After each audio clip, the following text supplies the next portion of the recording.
સુરતના વેસુ વિસ્તારમાં માર્ગ અકસ્માતમાં 18 વર્ષીય યુવતીનું કરુણ મોત. મોપેડ સ્લીપ થતા વેપારીની એકની એક દીકરીનું કરુણ મોત નિપજતા અરેરાટી ફેલાઈ.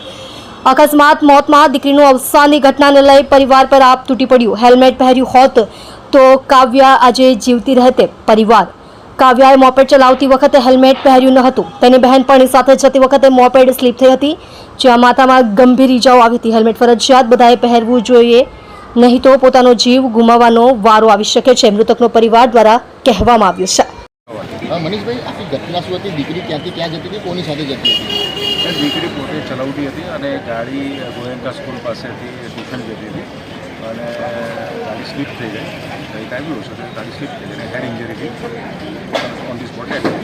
હેલ્મેટ પહેર્યું હતું અને હેલ્મેટ નહીં પહેર્યું. શું લાગે? હેલ્મેટ 100% જ પહેરવી જોઈએ અને આ મુહિમ બધાએ રાખવી જોઈએ. સમાજના દરેક વ્યક્તિને મારી તો અપીલ છે કે પોતાના દીકરા દીકરી અથવા કોઈ વ્યક્તિઓએ હેલ્મેટ 100% જ પહેરવી જોઈએ. આજે હેલ્મેટ પહેરી હતી તો બચી જશે અને 100% આઘાત છે. બધાએ હેલ્મેટ પહેરવી જ જોઈએ, અવશ્ય પહેરવી જોઈએ. યુવતીનું નામ શું છે, કેટલી ઉંમર છે, ક્યાં જઈ રહ્યા હતા? કાવ્યા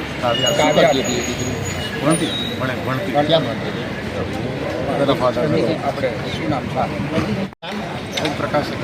ઓમ પ્રકાશ, જે દીકરી હતી એ કોણ હતી તમારા અને કઈ રીતે આખી ઘટના બની? મારા ભાઈના બાપાની બેટી છે. ક્યાંથી ક્યાં જઈ રહ્યા? શું ઘટના બની? કંઈ જઈ રહ્યા હશે કે સ્કૂલના ટ્યુશન્સ કે એમાં કંઈ જઈ રહ્યા હશે. પછી ત્યાં ગાડી એમની પેલી બાઇક હતી, સ્લીપ થઈ ગઈ અને હેડ ઇન્જરી થવા. શું લાગે? હેલ્મેટ પહેર્યું હતું કે નહીં પહેર્યું? ડેફિનેટલી હેલ્મેટ પહેર્યું હતું. આજે એ અમારી વચ્ચે દરેકને અપીલ છે કે છોકરાઓને કમ્પલસરી હેલ્મેટ પહેરવાનું અને બધા જ જણાને પોતે મોટાઓએ પણ પહેરવું. પરિવારનો વિસ્તાર લોકો પહોંચે છે. આજે હેલ્મેટ પહેર્યું હતું કાવ્ય તમે આપણી વચ્ચે હતા. કાવ્યાના જરૂરી નથી કે નાના છોકરાઓ, બધા મોટાઓ એજેડ એ બધા જ પહેરવું કે આ આપણા બધાના ગવર્મેન્ટે આપણે જે કાયદો બનાવ્યો છે તે બધા આપણા હિતમાં છે અને એનું પાલન કરવું આપણી ફરજ છે. ફરજ પણ છે.